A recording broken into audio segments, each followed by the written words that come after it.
The same people who are very vocal on trans rights also tend to be very dismissive of, parentheses, non-opportunistic, self-identification as Black by some white people. Considering that, unlike gender, race has very little basis in biology, shouldn't they be more open to such self-identification, if anything? What's the catch?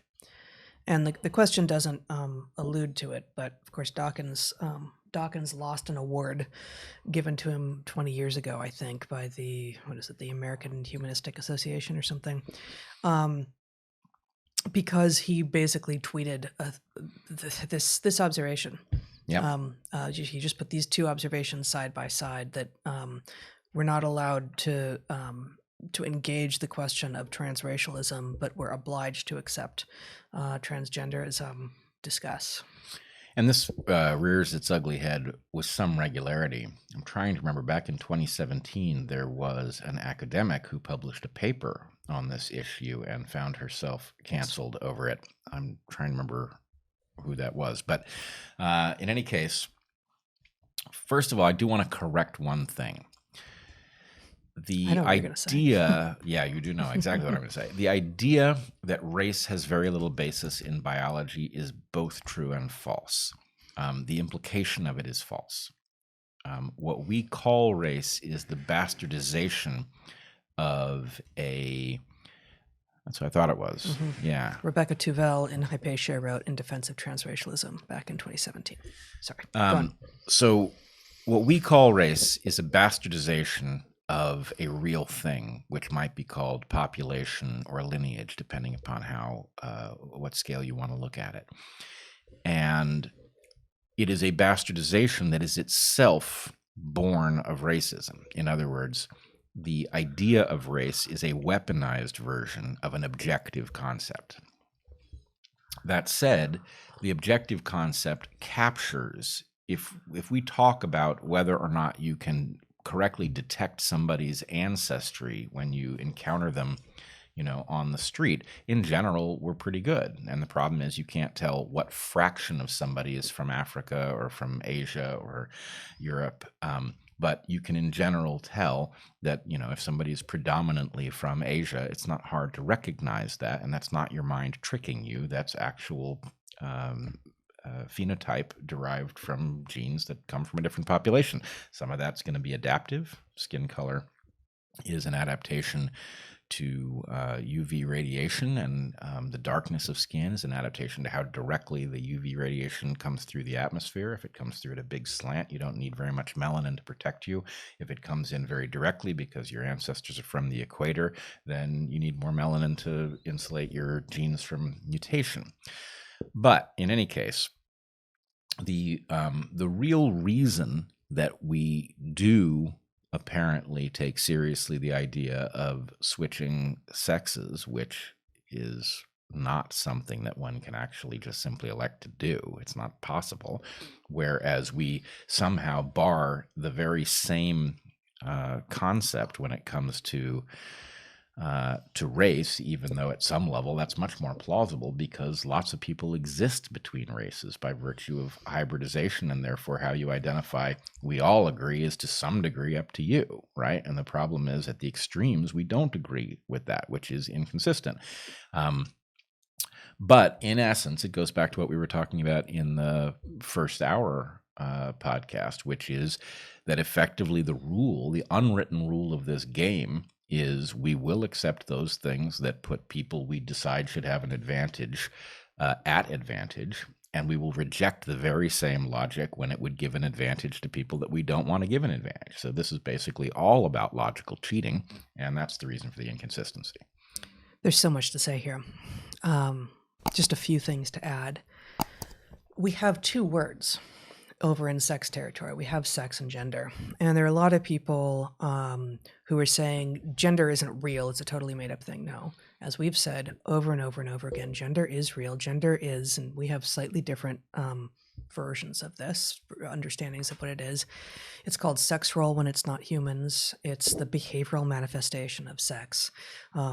Sex is binary. And in all species with genetic sex determination, which is to say, if you have sex chromosomes as mammals do, and as birds do, and as some other clades do as well, immutable. You cannot change sex. There are species that can change sex, clownfish famously. It has not happened. There appears to be a mechanistic block on it actually happening in species with genetic sex determination.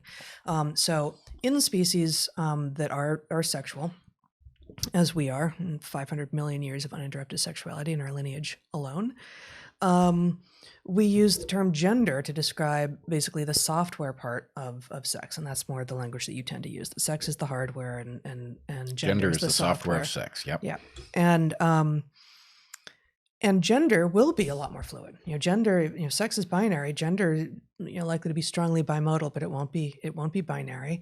And given the complexity, given how many things go into describing how it is that you're manifesting in the world, it shouldn't be shocking to us to recognize that sometimes people's internally understood sense of what their sex is a mismatch for what sex they actually are. And so we call them transgender, right? Interestingly, race does not have two sets of words, right? So race is a deeply imperfect proxy for a real biological phenomenon, which we call, as you say, population or lineage. But maybe precisely because there are real fundamental differences on average between the sexes. And while there presumably are some differences between races, they are much more vague and inchoate and much more mixed because we have a human history of all sorts of intermixing. Yep. Right? We all come from an equal number of male and female ancestors, but each one of us, with the exception of the very, very rare people who are intersex, are one or the other. And we all come from, a mother and a father, whereas race is a messier proposition, right? So, you could say, what, I'm going to honor, someone who is biracial, could say, I'm going to honor my, German lineage as opposed to my Afro-Caribbean lineage in this thing that I'm doing, and I'm going to identify more over here. That's a choice. It's a legitimate choice that people can make. But what we don't tend to allow is, I know of no thing in my particular history that is Asian, but I'm going to call myself Asian. And I think, why would we? On the other hand, it becomes confusing then at the point that we say, but you can do that when it comes to sex. And maybe it's more obviously a problem for those of us who are thinking deeply about this, precisely because lineage is real. Do you know for sure you don't have any Asian in your past? How can any of us know, right? Or Native American or African, we all have African in our past, but it depends on how far back you're going, right? So,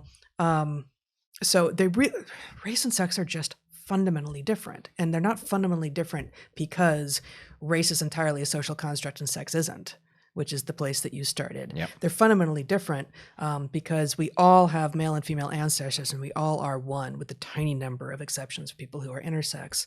Whereas race is this interpolating, often retrogressing set of lineages, the differences between which grow more and more, less and less distinct the longer we move into a globalist society. Absolutely. Interestingly, I think, the one drop rule is an attempt to take race and make it binary, which it is inherently not, because you can have Right. effectively, any ratio Mm-hmm.